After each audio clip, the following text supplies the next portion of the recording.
नमस्कार दोस्तों, स्वागत करते हैं आप सभी जी क्विज में। तो दोस्तों आज जो है कि बिहार डीएलएड एंट्रेंस एग्जाम्स के लिए प्रीवियस पेपर को देखने वाले हैं, जो कि 10/6/2023 को ये पेपर हुआ था प्रथम पाली में। उसी का क्वेश्चन पेपर हमसे सॉल्व करने वाले हैं। बिल्कुल ओरिजिनल क्वेश्चन पेपर है, रियल है, आप सभी इस पे भरोसा कर सकते हैं। जो भी 2024 में एंट्रेंस एग्जाम देने वाले हैं उसके लिए काफी इंपॉर्टेंट रहने वाला आज का ये प्रीवियस पेपर।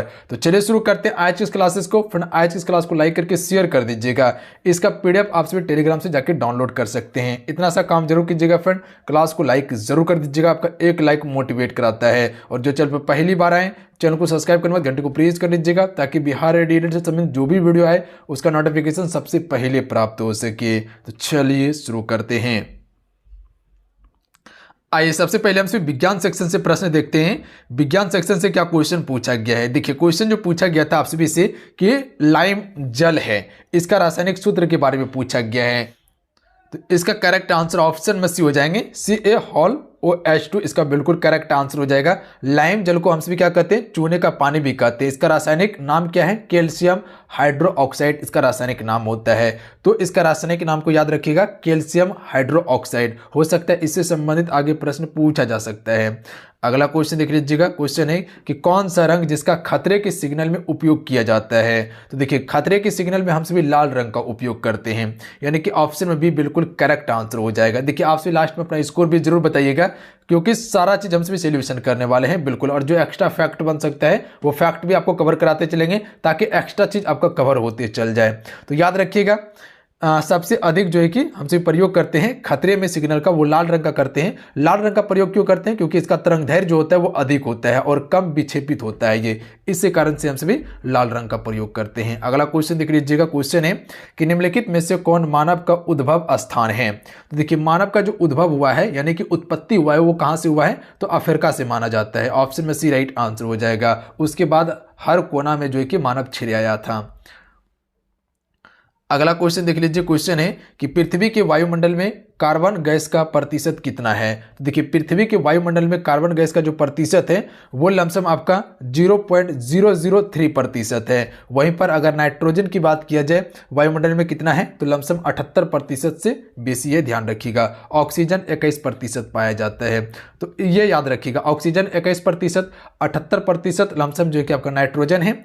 और आपका कार्बन की बात किया गया है तो ये आपका हो जाएगा 0.003% हो जाएगा, या कभी कभी 0.003% भी रहता है। तो जो ऑप्शन में आपको देखने के लिए मिल जाए उस हिसाब से टिक करना है आप सभी को। अगला क्वेश्चन देखिए। विटेकर ने वर्गीकरण के लिए कितने मानदंडों का उपयोग किया था। तो ये कुल 5 किया था, याद रखिएगा आप सभी।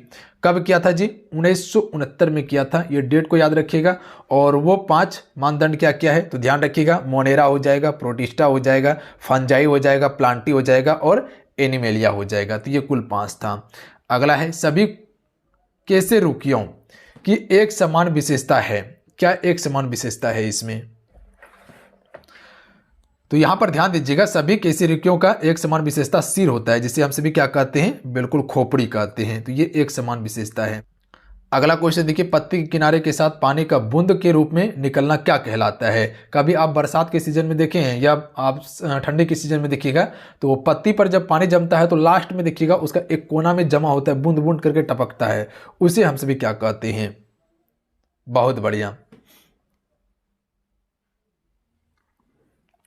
इसे गुटेशन कहा जाता है। ऑप्शन में सी राइट आंसर होगा। अगला क्वेश्चन देखिए। क्वेश्चन पूछा गया 52 नंबर। 3 प्रतिरोध चित्रानुसार एक त्रिभुज ABC भुजाओं के क्रम में जुड़े हुए हैं। ए तथा बी के सिरों के बीच समतुल्य प्रतिरोध क्या होगा। तो इसका जो करेक्ट आंसर हो जाएगा वो हो जाएगा आपका 32 ओम। ध्यान रखिएगा आप सभी, 32 ओम हो जाएगा। इसको बनाइएगा किस प्रकार से, तो इस प्रकार से बना सकते हैं आप सभी, इसमें कहीं कोई दिक्कत नहीं है, आराम से बना लीजिएगा। देखिए BC और CA दिया हुआ है, BC और CA दिया हुआ है। तो आप इसको इस प्रकार से बना सकते हैं। पहले यहाँ पर आपको R1 और प्लस R2 करना है, ठीक है, R1 और R2 करना है।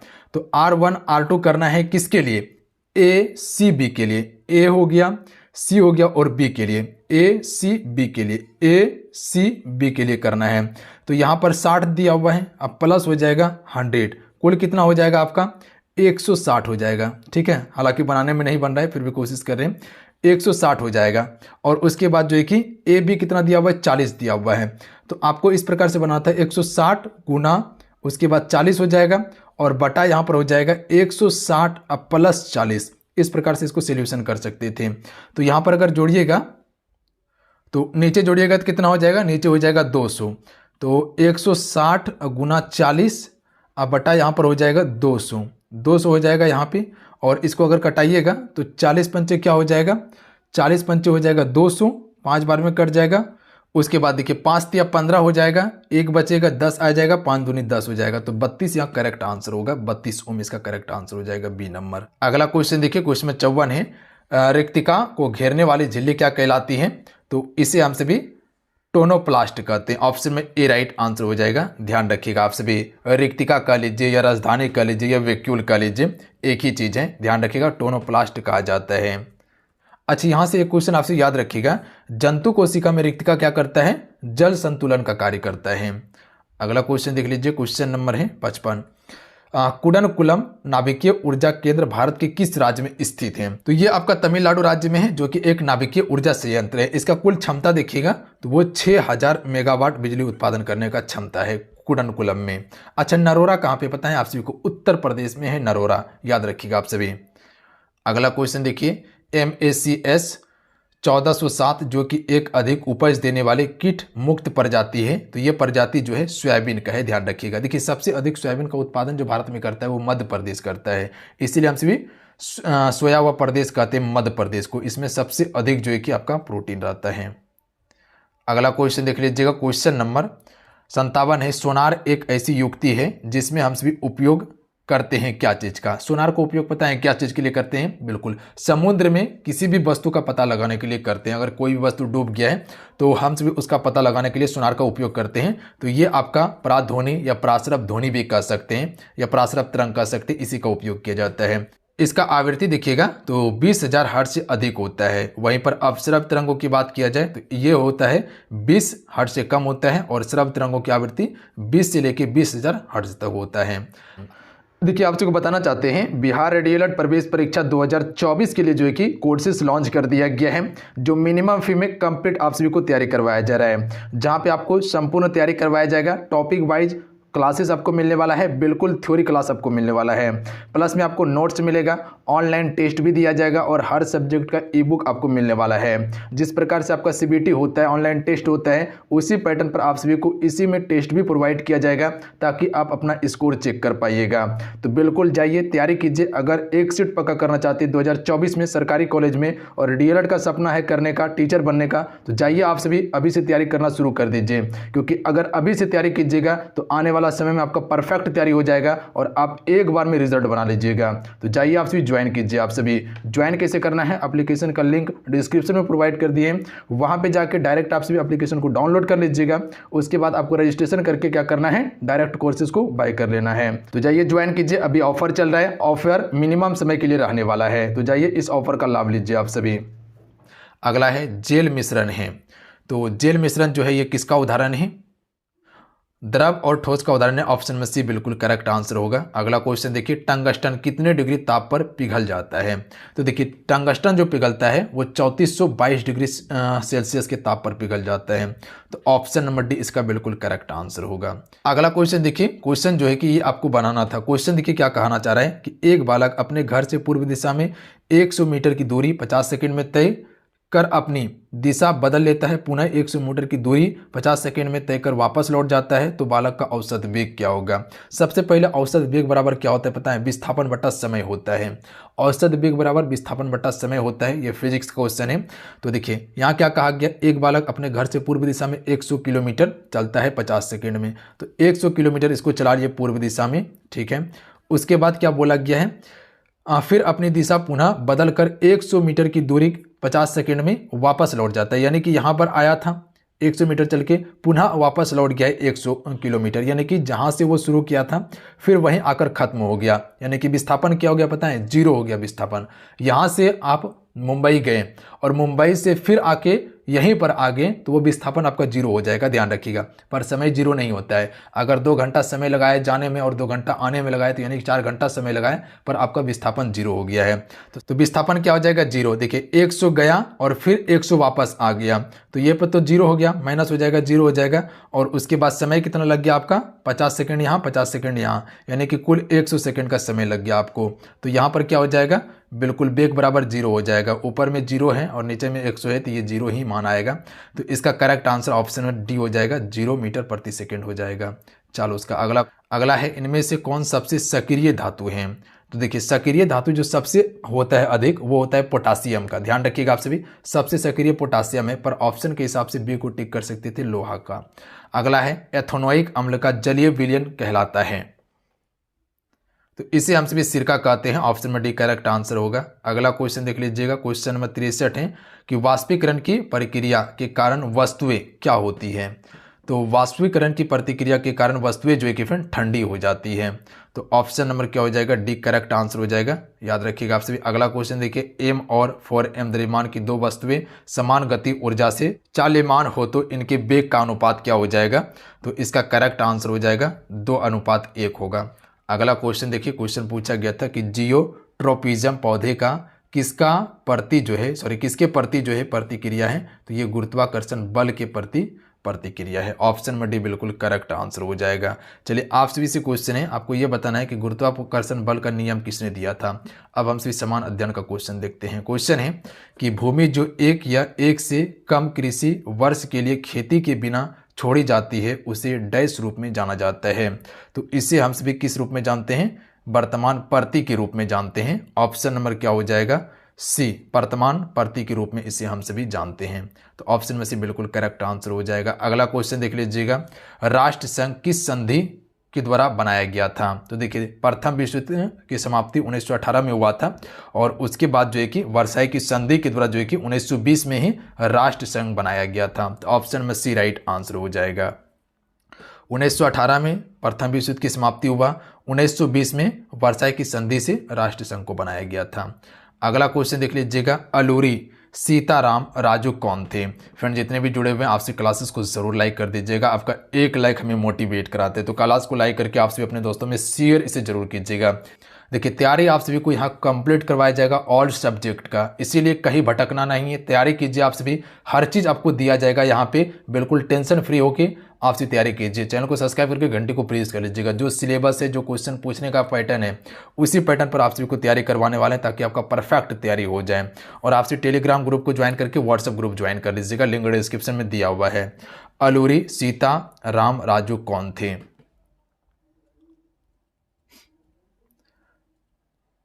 राइट आंसर ऑप्शन में हो जाएंगे आंध्र प्रदेश का एक आदिवासी नेता था, ये ध्यान रखिएगा आप सभी, आंध्र प्रदेश का एक आदिवासी नेता था ये। अगला है, भोपाल त्रासदी में किस गैस का रिसाव हुआ था। तो देखिए भोपाल त्रासदी में जो गैस का रिसाव हुआ था वो मिथाइल आइसोसाइनाइड का हुआ था, जिसे हम सभी शॉर्ट में MIC भी कहते हैं, MIC भी कहते हैं। ये कब हुआ था जी, बिल्कुल 1984 में हुआ था, ध्यान रखिएगा आप सभी, 1984 में methyl isocyanide. Option number D right answer हो जाएगा। अभी इस पर एक फिल्म भी बना हुआ है, अभी चल रहा है आपका फिल्म। अगला है, जारुजेलेस्की किस देश का राष्ट्रपति थे।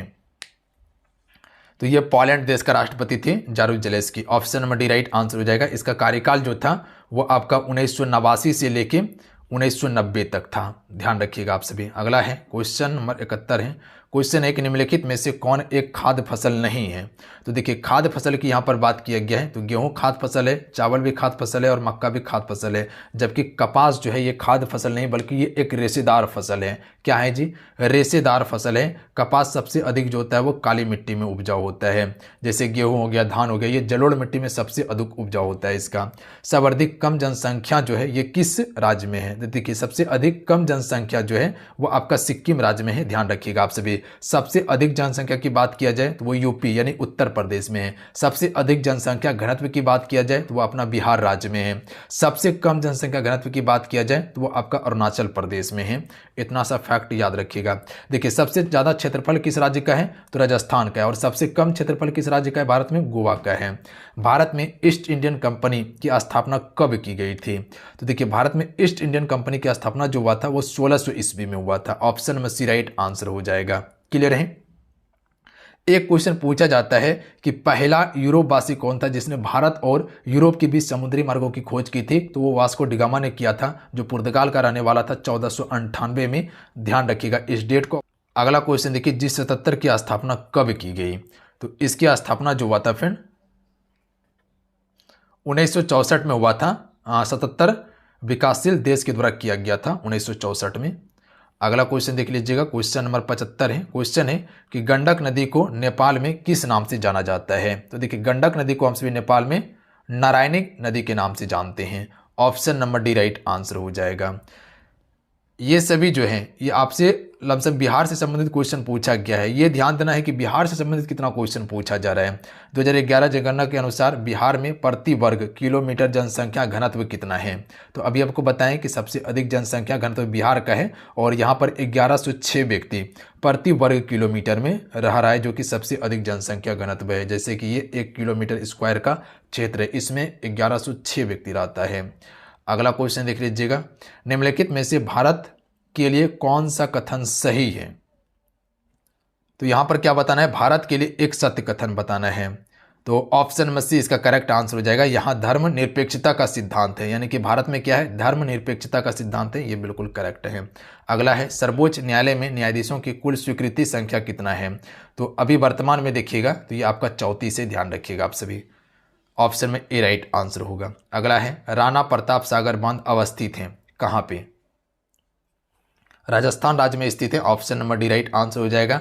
और यहीं से याद रखिएगा सबसे लंबी नहर कौन सा है? इंदिरा गांधी नहर, जो कि राजस्थान में आपको देखने के लिए मिलेगा। अगला है, आधुनिक युग में प्रत्यक्ष लोकतंत्र कहाँ है? तो आधुनिक युग में प्रत्यक्ष लोकतंत्र जो है वो स्विट्जरलैंड में है। ऑप्शन में सी राइट आंसर होगा। अगला क्वेश्चन है, संविधान की अनुच्छेद 48A का संबंध जो है ये किससे है?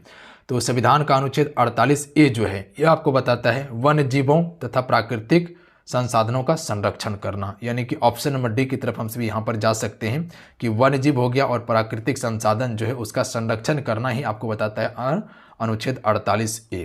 अगला क्वेश्चन देखिए, पहला संथाली जिसने अंग्रेजों पर हथियार उठाया था वो कौन था? ये आपका बिहार से संबंधित क्वेश्चन है, बिहार हिस्ट्री का क्वेश्चन है। ये तिलका मांझी था। ध्यान रखिएगा, भागलपुर में ये फेमस था, जबड़ा पहाड़ी के नाम से भी इसे जाना जाता है। जो आपका सुल्तानगंज का क्षेत्र है उसी क्षेत्र में इसने युद्ध लड़ा था। अगला क्वेश्चन देख लीजिएगा, पंचायती राज का वर्णन संविधान के किस अनुच्छेद में किया गया है? देखिए पंचायती राज की बात किया जाए तो बलवंत राय मेहता समिति ने त्रिस्तरीय पंचायती राज का व्यवस्था किया था, यानी कि जिला स्तर पर, ब्लॉक स्तर पर और ग्रामीण स्तर पर। तो यहाँ पर पंचायती राज व्यवस्था के बारे में बात किया गया है। तो इसका चर्चा जो किया गया था अनुच्छेद 40 में है। ध्यान रखिएगा आप सभी। और बाकी बात जो है कि संवैधानिक संशोधन के द्वारा जो है कि पूर्णतः जो मान्यता दिया गया था पंचायती राज को वो 73वां संविधान संशोधन 1993 में दे दिया गया था। ध्यान दीजिएगा, पूर्ण रूप से लागू किया गया था। इसमें सिर्फ राज्य को ये दर्जा दिया गया था कि आप पंचायती राज लागू कर सकते हैं या नहीं भी कर सकते हैं, पर पूर्ण रूप से दर्जा दिया गया सभी राज्य को पंचायती राज आपको लागू करना ही करना है। तो वो 73वां संविधान संशोधन 1993 में किया गया था। और पंचायती राज है ये आपका अनुसूची की बात किया जाए तो वो अनुसूची 11 में है और संविधान के भाग 9 में है। ध्यान रखिएगा आप सभी। यहीं पर अगर नगर पालिका की बात किया जाए तो वो आपका 74वां संविधान संशोधन के द्वारा 1994 में किया गया था। ये डेट को याद रखिएगा आप सभी। नगर पालिका अनुच्छेद जो है वो 9A में है और अनुसूची की बात किया जाए तो अनुसूची 12 में आपका नगर पालिका से संबंधित है। अगला है, वर्ष 1948 में जर्मनी की मुद्रा का नाम क्या था? तो right answer option number B हो जाएगा, डाचे मार्क। ये 1948 में जर्मनी का मुद्रा था। अभी वर्तमान में यूरो चलता है जर्मनी में। अगला है, लक्ष्मी सागर झील कहाँ स्थित है? तो देखिए लक्ष्मी सागर झील जो है ये आपका दरभंगा जिले में स्थित है। ऑप्शन में ए बिल्कुल करेक्ट आंसर हो जाएगा। अच्छा, यहीं से आप सभी याद रखिएगा पंचायती राज से संबंधित एक प्रश्न था, तो इसका अनुच्छेद भी याद रखिएगा आप सभी। पूर्ण रूप से जो दर्जा दिया गया था वो अनुच्छेद 243 से लेके आपका 243A से लेके जो है कि 243O तक है। ध्यान रखिएगा, इसमें पंचायती राज के बारे में उल्लेख किया गया है, तो इस अनुच्छेद को याद रखिएगा आप सभी। उसके बाद देखिए, तार्किक एवं विश्लेषणात्मक क्षमता से संबंधित प्रश्न है, यानी कि रीजनिंग का प्रश्न है। क्वेश्चन देखिएगा तो ये आपका जो है कि कोडिंग डिकोडिंग से प्रश्न है। अगर इसको बनाइएगा तो आराम से बना सकते हैं, जैसे कि SUN, उसके बाद जो है कि URR, उसके बाद WOV। तो इसको किस प्रकार से आप बना सकते हैं? इसको देखिए किस प्रकार से आपसे बनाइएगा। यहाँ पर एक सीरीज फॉलो करता है और सीरीज के हिसाब से ही बना सकते हैं। एस, उसके बाद जो है कि टी यू भी डब्ल्यू, यानी कि दो दो बढ़ाया है। एस के बाद टी, उसके बाद यू, उसके बाद भी डब्ल्यू, यानी दो दो बढ़ाया है तो आगे भी दो बढ़ेगा। तो डब्ल्यू के बाद क्या हो जाएगा, एक्स होगा, वाई हो जाएगा, यानी कि यहाँ पर वाई आने वाला है। उसके बाद यहाँ पर देखिए यू दिया हुआ है, आर दिया हुआ है और ओ दिया हुआ है, यानी कि यहाँ पर माइनस किया है। यहाँ पर दो प्लस था और यहाँ पर अब माइनस हुआ है। तो ओ से आर तक चलिए, कितना हो जाएगा, तो ओ से आर तक जाइएगा तो ये 3 माइनस है, ओ हो जाएगा, उसके बाद पी क्यू आर, यानी 3 माइनस है। उसके बाद आर से आपको यू चलना है, तो आर के बाद क्या हो जाएगा, एस टी यू हो जाएगा, यानी कि यहाँ पर भी 3 माइनस किया हुआ है तो आगे भी 3 माइनस होना है। तो अब यहाँ आगे हमको क्या करना है, आगे भी हमको क्या करना है, 3 माइनस करना है। तो कौन सी संख्या यहाँ पर धरना होगा ताकि ओ पूर जाए। तो देखिए एल को अगर धरते हैं तो एल के बाद क्या होता है, एम एन ओ हो जाएगा, यानी कि यहाँ पर एल आपका आने वाला है। ठीक है, वाई हो गया और एल हो गया, तो Y L option number C में दिखाई दे रहा है, तो option number C correct answer हो जाएगा। उसी प्रकार से ये भी सीरीज फॉलो हो जाएगा। एन के बाद आर है, आर के बाद बी है, उसी प्रकार से एन से आर जाइए तो कितना हो जाएगा, 4 प्लस होगा। उसके बाद आर से भी जाइए 4 प्लस होगा और आगे भी 4 प्लस कीजिएगा तो जेड आ जाएगा। तो ऑप्शन में सी करेक्ट आंसर होगा। अगला क्वेश्चन देख लीजिएगा। क्वेश्चन दिया हुआ है बाघ, जंगली जानवर एवं गाय के बीच संबंध को यहाँ पर बताना था। तो देखिए बाघ और जंगली जानवर, देखिए सभी बाघ क्या हो जाएगा, जंगली जानवर हो जाएगा, क्योंकि सभी बाघ जंगल में ही रहता है, घर में बाघ नहीं रहता है, याद रखिएगा आप सभी। गाय क्या है, पालतू है और ये घर में रहता है, तो ये जंगल में नहीं रहता है। तो ये जो हो जाएगा इसका अगर देखिएगा तो ये ऑप्शन में सी करेक्ट आंसर हो जाएगा। यहाँ पर आपका बाघ हो जाएगा, उसके बाद ये जंगली जानवर हो जाएगा और उसके बाद जो है कि यहाँ पर गाय हो जाएगा। सभी बाघ क्या है, जंगली जानवर हैं। ठीक है, सभी बाघ क्या है, जंगली जानवर हैं, पर गाय जंगल में नहीं, घर में रहता है, पालतू जानवर है गाय, तो अलग हो जाएगा गाय। अगला क्वेश्चन देखिए, यहाँ पर सीरीज दिया हुआ है, तो इसको किस प्रकार से बनाइएगा आप सभी। तो याद देखिए 2 दिया हुआ है, 4, 6, 8, 10 दिया हुआ है, यानी कि 2 की सीरीज में बढ़ा है तो आगे 12 हो जाएगा इसका आंसर। ऑप्शन में बी करेक्ट आंसर होगा। अगला देखिए ये आपका सीटिंग एग्रीमेंट से क्वेश्चन दिया हुआ है, बना लीजिएगा। A B C D E F 6 दोस्त एक दूसरे के आमने सामने एक घेरे में बैठे हैं। ए डी और बी के बीच है तथा एफ सी और ई के बीच बैठा है। सी बी के बाईं ओर तीसरा है और ए बी के ठीक दाईं ओर है। तो ए के दाएं चौथे स्थान पे कौन है। जो 6/6/2023 को पेपर हुआ था सेम टू सेम वही क्वेश्चन है, पर क्वेश्चन का पूछने का तरीका यहाँ पर बदल दिया है, बाकी बात सारा पैटर्न वही है। तो यहाँ पर देखिएगा सबसे पहले इसको बनाने के लिए एक घेरा बनाइए आप सभी इस प्रकार से। 6 दोस्त हैं, 6 दोस्त को बैठाइए, 1 हो गया, 2 हो गया, 3 हो गया, 4 हो गया, 5 हो गया यहाँ पे और ये एक 6 हो गया। क्या कहा गया, ए जो है डी और बी के बीच में है। ए कहाँ है, डी और बी के बीच में है, तो बी को यहाँ पर बैठा दीजिए और डी को यहाँ पर बैठा दीजिए। ठीक है, डी को यहाँ पर बैठा दीजिए तो ए बीच में बैठ गया है। ठीक है, देखिए इधर दायां जाएगा, इधर दायां जाएगा और इधर बायां जाता है, हमेशा याद रखिएगा आप सभी। दायां इधर जाएगा, बायां इधर जाएगा। हालांकि जब पढ़ाने लगेंगे तो उसके बाद आपको डिटेल से सारा चीज़ बताया जाएगा, सब चीज़ आप सभी समझ पाइएगा बेहतर तरीके से। यहाँ सिर्फ आप सभी ध्यान दीजिए आप सभी कैसे बनाना है अभी।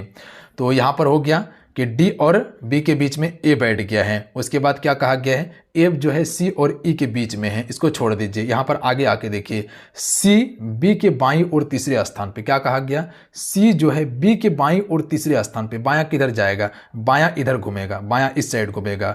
तो यहाँ है बी, उसके बाद तीसरे स्थान पे 1 हो जाएगा, 2 हो जाएगा, 3, यानी कि यहाँ पर जो है कि आपका सी बैठेगा, सी यहाँ पर बैठेगा। उसके बाद देखिए क्या कहा गया है आप सभी से कि ए जो है बी के ठीक दाएं ओर है, तो ए बी के ठीक दाएं ओर है, तो बी यहाँ पर बैठा हुआ है, तो ए इसके ठीक दाएं ओर बैठा हुआ है। देख लीजिए ठीक दाएं ओर बैठा हुआ है। अब हमसे क्या कहा गया था, यहाँ पर ध्यान दीजिए। अब एफ जो है सी और ई के बीच में है, तो एफ सी और ई के बीच में है, तो एफ को यहाँ बैठाएंगे और ई को यहाँ बैठाएंगे, ई को यहाँ बैठाएंगे इस लाइन पे। तो यहाँ देख लीजिए सी और ए के बीच में ए बैठ गया है। तो अब देखिए क्वेश्चन हमसे से क्या पूछा गया है कि ए के दाएं चौथा कौन सा स्थान है। तो ए कहाँ है, पहले ये देखिए ए यहाँ पे है, इसका दायां चौथा स्थान हमको खोजना है। तो दायां तो आपका ये जाएगा, ठीक है, तो 1 हो जाएगा, 2 हो जाएगा, 3 हो जाएगा, 4 हो जाएगा, यानी कि चौथे स्थान पे ई होगा आपका। तो ऑप्शन में सी इसका करेक्ट आंसर हो जाएगा। तो ऑप्शन में सी इसका करेक्ट आंसर हो जाएगा। हमें उम्मीद है कि आप सभी इसे समझ पाए होंगे। अगर नहीं भी समझे हैं तो कोशिश कीजिएगा समझने का, और जब हम आपको पढ़ाने लगेंगे सीटिंग एग्रीमेंट तो बेहतर तरीके से आपको समझाएंगे, वहाँ पे कहीं कोई दिक्कत नहीं होगा आप सभी को। यहाँ थोड़ा सा लिखने में दिक्कत हो रहा था, बाकी बात कहीं कोई दिक्कत नहीं है, पर प्रयास रहा है कि हम आपको समझा पाएँ।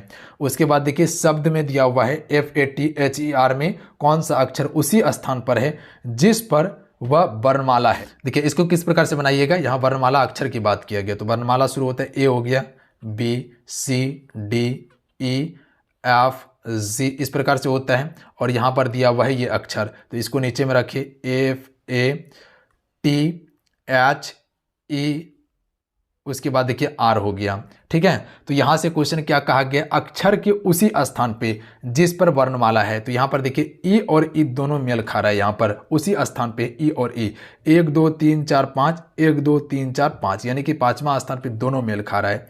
तो इसका करेक्ट आंसर ऑप्शन में ए हो जाएगा, E ही मेल खा रहा है, बाकी बात कोई मेल नहीं खा रहा था।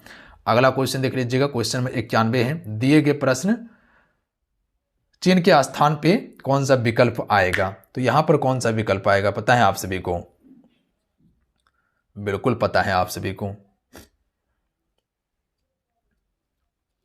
देखिए कुछ नहीं किया गया है, सिर्फ यहां पर पलटाया गया है, डी यहां पे है, डी यहां पे है, आर यहां पे, आर यहां पे, ए यहां पे, ए यहां पे, डब्ल्यू यहां पर है, डब्ल्यू यहां पर है। तो उसी प्रकार से इसको पलटा दीजिए, पी को आगे कर दीजिए, ए को आगे कर दीजिए, आर को कर दीजिए और टी को पीछे कर दीजिए, तो पी हो जाएगा, उसके बाद जो है कि ए हो जाएगा, आर हो जाएगा, टी हो जाएगा, तो PART ऑप्शन नंबर ए में दिया हुआ है। अगला क्वेश्चन देखिए JP, ये आपका बिल्कुल ये आपका सीरीज का क्वेश्चन है, और इसको आप इस प्रकार से बना सकते हैं। देखिए 3 6 12 24 और 384 दिया हुआ है, तो ये सभी देखिएगा मल्टीपल है, तो यहाँ पर मल्टीप्लाई कीजिएगा तो 3 दूनी 6 हो जाएगा, 6 दूनी 12, 12 दूनी 24, 24 दूनी 48 हो जाएगा, 48 दूनी 96 होता है, 96 दूनी 192 होता है, 192 दूनी कितना होता है 384 होता है। तो कुल मल्टीप्लाई जो होगा वो आपका 8 बार हो जाएगा, तो इसको मल्टीप्लाई करके देखिएगा तो 8 बार में आपका निकल जाएगा। उसके बाद देखिए यहाँ पर लुप्त संख्या ज्ञात करना है, तो इसको किस प्रकार से बना सकते हैं पता है आप सभी को, 36 है, 12 है, 3 है, 45 भी है, 9 भी है, 5 भी है, 105 भी दिया हुआ है, 7 भी दिया हुआ है। तो यानी कि ये सीरीज जो फॉलो किया है इस साइड से सीरीज फॉलो किया है, क्योंकि बड़ा है ऊपर में।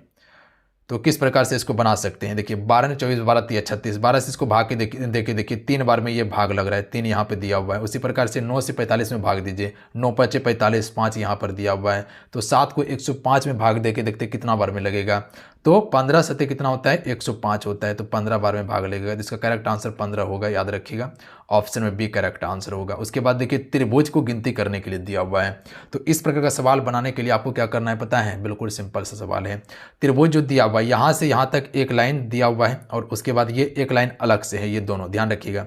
ये लाइन को पहले गिनती कीजिए, इसमें लिखिए 1 2 3 4 सभी को जोड़ दीजिए, यहाँ से 1 और 2 3 हो जाएगा, 3 6 हो जाएगा, 6 4 10, अब प्लस में 1 ये हो जाएगा और 1 ये हो जाएगा, तो 10 2 12 हो जाएगा कुल त्रिभुज की संख्या इसमें, तो 12 इसका बिल्कुल करेक्ट आंसर होगा। अगला क्वेश्चन देख लीजिएगा, ये थोड़ा सा बड़ा क्वेश्चन है। देखिए इस प्रकार सवाल आपसे किस प्रकार से बना सकते हैं, इसमें ध्यान से सिर्फ क्वेश्चन को पढ़ना था और समझना था, आराम से बन जाएगा। यहाँ देखिए क्या कहा गया, एक कार्य दिवस की दोपहर में आवक क्लर्क को एक आवेदन प्राप्त हुआ। मान लीजिए कि आज आपको एक आवेदन प्राप्त हुआ, ठीक है, आप क्या किए, अगले दिन वो आवेदन को किसी अधिकारी को भेज दिए, समझिएगा सिर्फ अगले दिन किसी अधिकारी को भेज दिए। वही कहा गया कि अगले दिन उसने उसे वरिष्ठ लिपिक के एक मेज पर भेज दिया। उसके बाद वो क्या था, उस दिन छुट्टी पर था, यानी कि कल जो भेजे वो क्या था, उस दिन छुट्टी पर था। फिर वरिष्ठ लिपिक जो है अगले शाम को आवेदन जो है कि डेस्क अधिकारी को भेजा, यानी कि कल वो छुट्टी पर था, परसों जो था वो किसी अगले अधिकारी को भेजा है, तो यानी कल एक छुट्टी था, फिर अगले दिन भेजा, एक छुट्टी पर था, 2 हो गया, प्लस में आज हमको एक आवेदन मिला था, ये मिला के कुल 3 दिन आपका हो गया। आज मिला, फिर कल और फिर कल, 3 दिन आपका हो गया। उसके बाद देखिए आगे क्या कहा गया, डेस्क अधिकारी ने अपने आवेदन का अध्ययन कर मामले का निस्तारण उसी दिन कर दिया, जिस दिन यानी कि तीसरा दिन जो उसको मिला तो उसी दिन कर दिया था, और उस दिन शुक्रवार था। तो अब आवक क्लर्क को आवेदन किस दिन प्राप्त हुआ था, यानी कि शुरुआती दिन में उसको कब प्राप्त हुआ था, यानी कि मान लेते आज हम क्या किए, हमको एक आवेदन प्राप्त हुआ, कल हम किसी अधिकारी को भेजे थे आवेदन पर, उस दिन वो छुट्टी में था, पर दूसरे दिन यानी कि कल के बाद परसों वो अधिकारी आया, वो अधिकारी क्या किया, उसी दिन काम खत्म कर दिया, और उस दिन क्या था, शुक्रवार था। तो अब हमको पता करना है कि हमको किस दिन आवेदन मिला था। तो मान लीजिए शुक्रवार को उसको आवेदन मिला था, ठीक है। उसके अगले दिन क्या हो जाएगा, बृहस्पतिवार हो जाएगा। उसके अगले दिन जिस दिन वो छुट्टी पे था, तो उस दिन क्या हो जाएगा, उस दिन आपका बुधवार हो जाएगा। तो वो हमको किस दिन मिलेगा, वो मंगलवार को मिलेगा। तो यानी कि यहाँ पर 3 दिन आपको माइनस करना था, 1 2 3 दिन। तो शुक्र से 3 दिन माइनस कर लीजिए तो कितना हो जाएगा आपका, मंगलवार हो जाएगा। तो मंगल हो जाएगा, बुध बृहस्पति शुक्र 3 दिन हो जाएगा। तो इस प्रकार से इसको सवाल बना सकते थे, कहीं कोई दिक्कत नहीं होता इसमें। थोड़ा सा इसमें बनाने में दिक्कत हो रहा है। अगला क्वेश्चन देख लीजिए, हिंदी से क्वेश्चन है। क्वेश्चन को ध्यान से समझिएगा आप सभी। क्वेश्चन है कि दिए गए वाक्यांश के लिए एक शब्द दीजिए, त्रिबुद्धि वाला को क्या कहते हैं। कुशाग्र बुद्धि भी कह सकते हैं ना, बिल्कुल। Option number D right answer हो जाएगा। अगला है शाश्वत का विलोम क्या होता है। तो देखिए शाश्वत का जो विलोम होता है वह अस्थायी होता है। Option number D right answer होगा। अगला है रिक्त स्थान को भरने के लिए उपयुक्त शब्द का चयन कीजिए। तो देखिए रिक्त स्थान को भरना है, मैं पौधे डैश रहा हूं, तो मैं पौधे क्या कर रहा हूं, लगा रहा हूं। सिंपल क्वेश्चन है, आराम से आंसर कर सकते थे। अगला है दिए गए शब्द में पर्यायवाची का चयन करना है। आभूषण का पर्यायवाची क्या होगा। तो देखिए ऑप्शन के हिसाब से अलंकार इसका बिल्कुल करेक्ट आंसर होगा, आभूषण का पर्यायवाची। अगला है निम्नलिखित में से उस विकल्प का चयन करिए जो बाल बाल बचना मुहावरे का अर्थ क्या होता है। तो बाल बाल बचना मुहावरे का अर्थ क्या है। देखिए बाल बाल बचना मुहावरे का अर्थ होता है संकट से कठिनाई से बचना, संकट से कठिनाई से बचना। ऑप्शन में भी करेक्ट आंसर होगा। अगला क्वेश्चन देख लीजिए, क्वेश्चन नंबर 101 है कि निम्नलिखित वाक्यों में से कौन सा वाक्य शुद्ध है। तो यहाँ पर शुद्ध वाक्य को छांटना था। देखिए इसका शुद्ध वाक्य जो है ऑप्शन में ए है कि मृत्यु के पहले मेरी माँ ने मुझे बुलाया, ये बिल्कुल शुद्ध है। बाकी बात सभी क्या है, अशुद्ध वाक्य है। अगला क्वेश्चन देखिए, लोहे का चना चबावना मुहावरे का अर्थ क्या होता है। तो देखिए लोहे का चना चबावना मुहावरे का अर्थ जो होता है वो होता है संघर्ष करना होता है। अगला है निम्नलिखित में से कौन सा शब्द सही नहीं है। तो इसमें अशुद्धि कौन सा, एक यानी कि अशुद्धि बरतनी है। तो देखिए दवाइयाँ तो ठीक है, मयंक भी ठीक है, उज्ज्वल ठीक नहीं है। उज्ज्वल को हमसे किस प्रकार से लिखते हैं पता है आप सभी, इस प्रकार से लिखते हैं उज्ज्वल, यानी कि दोनों में आधा जो लगा रहता है, उसके बाद व और ला लगा रहता है। ये आपका बिल्कुल करेक्ट आंसर है। बाकी बात ये आपका गलत है, उज्ज्वल। अगला क्वेश्चन देख लीजिएगा, निम्नलिखित में से कमल का पर्यायवाची बताना था। तो कमल का पर्यायवाची क्या होता है। अरविंद कमल का पर्यायवाची है। अगला है संधि विग्रह करना है। यहां पे संधि शब्द का संधि विग्रह करना है, एक करेक्ट आंसर हो जाएगा। सम जोड़ धी हो जाएगा, सम जोड़ धी हो जाएगा। अच्छा ये में मोह में जो हलंत लगा इसका मतलब समझ रहे हैं, इसका मतलब होता है आधा मोह, याद रखिएगा आप सभी। अगला क्वेश्चन देख लीजिएगा, निम्नलिखित में से किस शब्द में समास है।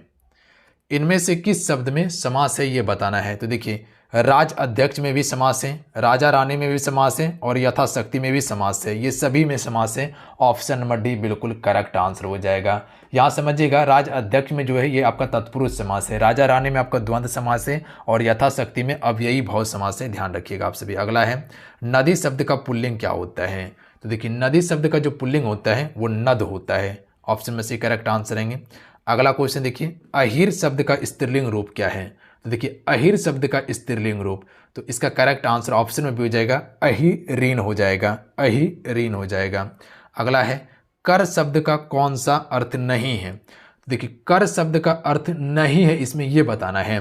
तो बर्फ ये कर शब्द का अर्थ नहीं है, जबकि पानी हो गया, हाथ हो गया और हस्त हो गया, ये कर शब्द का एक अर्थ है। अगला क्वेश्चन देख लीजिएगा, वो गंदगी से घृणा करता है। इसमें से जो है वो कौन सा कारक है, यानी ये से जो लगा हुआ है किस कारक का चिन्ह है। तो ये कारक से क्वेश्चन पूछा गया है, तो क्या कह सकते हैं आप सभी यहाँ पे। तो याद रखिएगा ये अपादान कारक का है। जहाँ पर जुदाई का भाव आए वहाँ पर अपादान कारक होता है। जैसे कि आम का पत्ता पेड़ पर से गिर गया, पेड़ पर से गिर गया, यानी कि जहाँ जुदाई का भाव हो वहाँ अपादान कारक होता है। अधिकरण में क्या होता है, में पर, जहाँ पर अधिकार हो। अगला क्वेश्चन देखिए, सोहन मकान के भीतर है में कौन सा कारक पर सर्ग है। तो कहाँ पे है, भीतर में है, यानी कि अधिकार करके बैठा हुआ, अधिकरण कारक होगा इसमें। ऑप्शन में ए बिल्कुल करेक्ट आंसर होगा। अगला क्वेश्चन देख लीजिएगा, मुझसे पत्र नहीं लिखा जाता, इनमें से कौन सा वाच्य है। तो इसका correct answer option number C हो जाएगा कर्मवाच्य है, कि मुझसे ये काम नहीं हो पा रहा है या मुझसे पत्र नहीं लिखा जा रहा है, ये कर्मवाच्य है। अगला क्वेश्चन देखिए जो कि रस से संबंधित क्वेश्चन पूछा गया है। क्वेश्चन देखिए क्या कहा जा रहा है कि जो तुम्हारी अनुशासन पाओ, कुदंख इब ब्रह्मांड उठाओ, काचे घट जमी डारो फोरी, सकऊ मेरु मूसक जमी तोरी। इसमें कौन सा रस है? इसमें रौद्र रस है, ऑप्शन में एक करेक्ट आंसर होगा। अगला है जिस छंद के प्रत्येक चरण में 16-16 मात्राएं और अंत में गुरु होता है उसे क्या कहते हैं? तो इसे हम सभी चौपाई छंद कहते हैं जिसमें 16-16 मात्रा हो। अगला है 13 और 11 मात्राओं पर यति एवं 4 चरण युक्त छंद जो है उसे हम सभी क्या कहते हैं? तो इसे कहा जाता है दोहा छंद कहा जाता है। अगला क्वेश्चन देखिए, यह अलंकार से क्वेश्चन पूछा गया है। हालांकि अलंकार का क्वेश्चन जो है कि बड़ी क्वेश्चन पूछा गया है। सिर्फ यहाँ ध्यान दीजिए क्वेश्चन क्या क्या पूछा गया है और पैटर्न क्या है, किस टॉपिक से कितना क्वेश्चन पूछा गया है। जब अलंकार हो गया, रस हो गया, ये सभी जब पढ़ाएंगे तो आपको डिटेल से सारा चीज़ बताएंगे कि कैसे आपको अलंकार को पहचानना है। इसमें जो है प्रतीप अलंकार है। अगला क्वेश्चन देखिए, क्वेश्चन नंबर 117 है। क्वेश्चन है कि पीट पीत मानहो तड़ित रुचि सूचि नौमी जनक सतावर। इसमें कौन सा अलंकार है? अलंकार से क्वेश्चन बहुत पूछा गया, उपमा अलंकार है इसमें। अगला क्वेश्चन देखिए, ये आपका छंद से संबंधित क्वेश्चन पूछा गया है। क्वेश्चन है कि मुनि पद कमल बंदी दऊ भ्राता, चले लोक लोचन सुखदाता, बालक वृनंद देखी अति शोभा, चले संग लोचन मनु लोभा। इसमें किस प्रकार का छंद है? तो याद रखिएगा आप सभी, इसमें जो छंद है आपका चौपाई छंद है जिसमें 16-16 चरण होता है।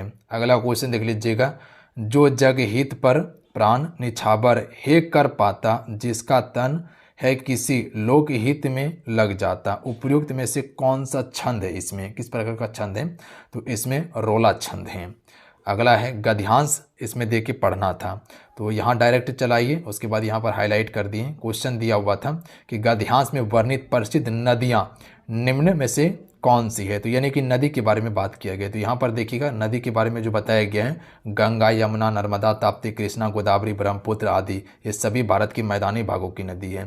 तो ये सभी हो जाएगा नदी का भाग हो जाएगा। गंगा, यमुना, गोदावरी ये सभी नदी का ही भाग है और नदी के लिए ही उपयुक्त हुआ है। तो यहाँ ये नदी के लिए ही प्रयोग हुआ है। तो ये कुल आप सभी का प्रश्न था जिसमें कि हम सभी साइंस का, समान अध्ययन का, उसके बाद रीजनिंग का और हिंदी का क्वेश्चन कवर करवा दिया आप सभी को। और चलिए आप सभी को इंग्लिश और मैथ का दिखा देते हैं और इसके लिए जो है कि अलग अलग से हम क्या करेंगे, क्लास आपको प्रोवाइड करवा देंगे। बाकी बात जो मेरा टॉपिक था, जो मेरा सब्जेक्ट था, वो आपको बिल्कुल डिटेल से पढ़ा दिए हैं और बाकी बात आगे हम सभी बेहतर तरीके से तैयारी करेंगे। इसीलिए चैनल को सब्सक्राइब करके घंटे को प्रेस करके आप सभी रख लीजिएगा, क्योंकि क्लास आपका जल्द ही हम शुरू करने वाले हैं और अभी से तैयारी करना शुरू कर दीजिएगा। तो फॉर्म आते आते आप सभी का सिलेबस बहुत हद तक कंप्लीट हो जाएगा। अब यहाँ पर देख लीजिए आप सभी, ये इंग्लिश का क्वेश्चन पूछा गया था। देखिए फिल इन द ब्लैंक से क्वेश्चन पूछा गया है, उसके बाद जो कि सेंटेंस से भी क्वेश्चन पूछा गया है। तो ये सभी क्वेश्चन पूछा गया है, आप सभी रोक रोक के देख लीजिएगा। इसका PDF टेलीग्राम पे आपको दे देंगे। हालांकि इसका बिल्कुल डिटेल सभी वीडियो आपका आने वाला है अलग अलग टॉपिक का, तो वो आपको बता देंगे। मैथमेटिक्स में देखिएगा तो यहाँ देखिए आपका ज्योमेट्री ट्रिगोमेट्री से क्वेश्चन पूछा गया है। उसके बाद यहाँ पर देख लीजिए बहुलक से क्वेश्चन है, समीकरण से क्वेश्चन दिया हुआ है, परसेंटेज से क्वेश्चन है, उसके बाद प्रॉफिट इन लॉस से भी क्वेश्चन है, बहुलक से क्वेश्चन ही है, आंकड़े से क्वेश्चन दिया हुआ है। यानी कि आपको हो गया क्षेत्रमिति हो गया, ये क्वेश्चन आपको देखना होगा। चतुर्भुज से क्वेश्चन पूछा गया है, आभास संख्या से क्वेश्चन पूछा गया है। तो मैथमेटिक्स में जो है, मैथमेटिक्स में नॉर्मल से क्वेश्चन पूछा गया है, बना सकते थे, बहुलक से दिया हुआ है। बिल्कुल ये आपका मैथमेटिक्स का है, देख लीजिए आप सभी। इसको क्या कीजिएगा आप सभी, रोक रोक के देख लीजिएगा आप सभी। PDF आपको टेलीग्राम पे दे देंगे, हम आंसर के साथ में PDF प्रोवाइड कर देंगे, तो टेलीग्राम ग्रुप को ज्वाइन कर लीजिए आप सभी। तो चलिए मिलते हैं। जय हिंद, वंदे मातरम। ध्यान रखिएगा, आप सभी पढ़ाई करते रहिएगा। हमें उम्मीद है कि आज का ये वीडियो अच्छा लगा, हेल्पफुल लगा, तो वीडियो को लाइक करके शेयर कर दीजिएगा और चैनल को सब्सक्राइब करने के बाद घंटे को जरूर प्रेस कर लीजिएगा। जय हिंद, वंदे मातरम।